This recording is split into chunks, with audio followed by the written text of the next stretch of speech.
Hi everyone. In this video, I'll be reading from the King James Version of the Holy Bible, and I'll pick up where I left off on page 6, or chapter 16 of the book of Matthew. And this is when Jesus is in a place called Magdala. So it says, "The Pharisees also with the Sadducees came, and tempting desired him that he would shew them a sign from heaven. And Jesus he answered and said unto them, When it is evening, ye say, It will be fair weather, for the sky is red. And in the morning it will be foul weather today, for the sky is red and lowering. O ye hypocrites, ye can discern the face of the sky, but can ye not discern the signs of the times?" And he's talking about something that I grew up learning too, from like a sailor saying, "A wicked and adulterous generation seeketh after a sign, and there shall no sign be given unto it but the sign of the prophet Jonas. And he left them and departed. And when his disciples were come to the other side, they had forgotten to take bread. Then Jesus said unto them, Take heed and beware of the leaven of the Pharisees and of the Sadducees. And they reasoned among themselves, saying, It is because we have taken no bread. So they took it literally when Jesus was talking about a parable. Do ye not yet understand, neither remember the 5 loaves of the 5,000, and how many baskets ye took up, neither the 7 loaves of the 4,000, and how many baskets ye took up? How is it that ye do not understand that I spake it not to you concerning bread, that ye should be aware of the leaven of the Pharisees and of the Sadducees? They understood how that he bade them not beware of the leaven of bread, but of the doctrine of the Pharisees and of the Sadducees. When Jesus came into the coast of Caesarea Philippi, he asked his disciples, saying, Whom do men say that I the Son of Man am? And they said, Some say that thou art John the Baptist, some Elias, and others Jeremias or one of the prophets. He saith unto them, But whom say ye that I am? And Simon Peter answered and said, Thou art the Christ, the Son of the living God. And Jesus answered and said unto him, Blessed art thou, Simon Bar-Jonah, for flesh and blood hath not revealed it unto thee, but my Father which is in heaven. And I say also unto thee, that thou art Peter, and upon this rock I will build my church, and the gates of hell shall not prevail against it. And I will give unto thee the keys of the kingdom of heaven, and whatsoever thou shalt bind on earth shall be bound in heaven, and whatsoever thou shalt loose on earth shall be loosed in heaven. Then charged he his disciples that they should tell no man that he was Jesus the Christ. So he didn't want anyone to know he was Jesus or Jesus Christ or the Son of God, because he tried to do things as anonymously as he possibly could. He never sought to be famous. He just wanted to do the Lord's work and to fulfill his prophecies that were laid before him. From that time forth began Jesus to show unto his disciples how that he must go into Jerusalem and suffer many things of the elders, and chief priests and scribes, and he be killed, and be raised again on the third day. Then Peter took him and began to rebuke him, saying, Be it far from thee, Lord, this shall not be unto thee, because they didn't want Jesus to die. But he turned and said unto Peter, Get thee behind me, Satan, thou art an offense unto me, for thou savourest not the things that be of God, but those that be of men. So he's talking about something bigger than just being alive here on earth. Then said Jesus unto his disciples, If any man will come after me, let him deny himself, and take up his cross, and follow me. For whosoever will save his life shall lose it, and whosoever will lose his life for my sake shall find it.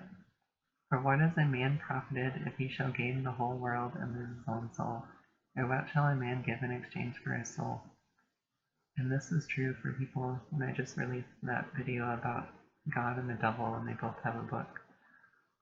The devil will give you whatever you want here on earth because he knows that he's going to have your soul for eternity if he does that.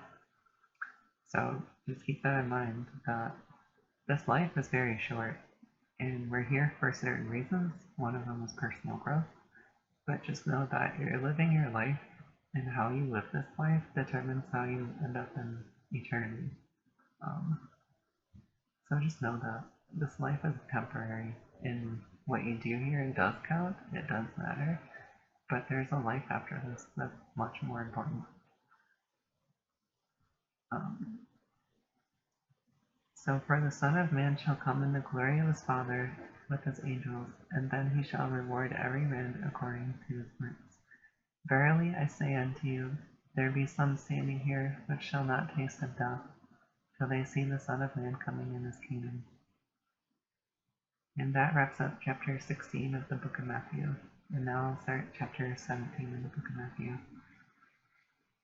And after 6 days Jesus taketh Peter, James, and John his brother, and bringeth them up into an high mountain part, and was transfigured before them. And his face did shine as the sun, and his raiment was white as the light. And behold, there appeared unto them Moses and Elias talking with them. Then answered Peter and said unto Jesus, Lord, it is good for us to be here. If thou wilt, let us make here the 3 tabernacles, one for thee, and one for Moses, and one for Elias. While he yet spake, behold, a bright cloud overshadowed them. And behold, a voice out of the cloud, which said, This is my beloved Son, in whom I am well pleased.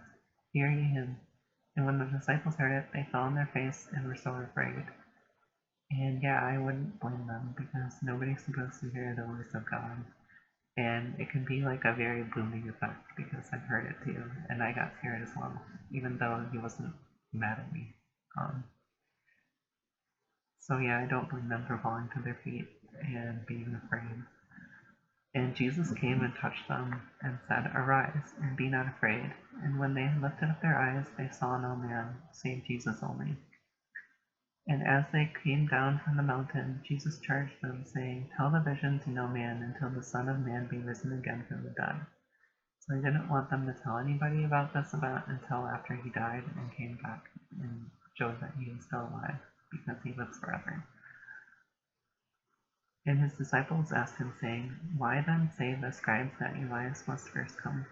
And Jesus answered and said unto them, Elias truly shall first come and restore all things. But I say unto you that Elias is come already, and they knew him not, but have done unto him whatsoever they listed. Likewise shall also the Son of Man suffer of them. So he's saying Elias already came.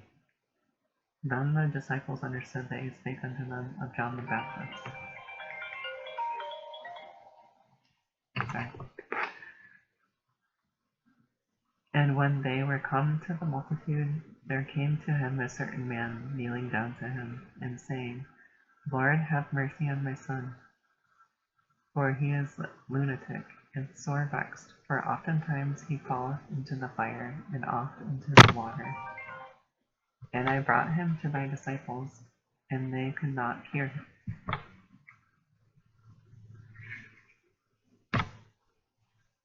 Then Jesus answered and said, O faithless and perverse generation, how long shall I be with you? How long shall I suffer you? Bring him thither to me. And Jesus rebuked the devil, and he departed out of him. And the child was cured from that very hour.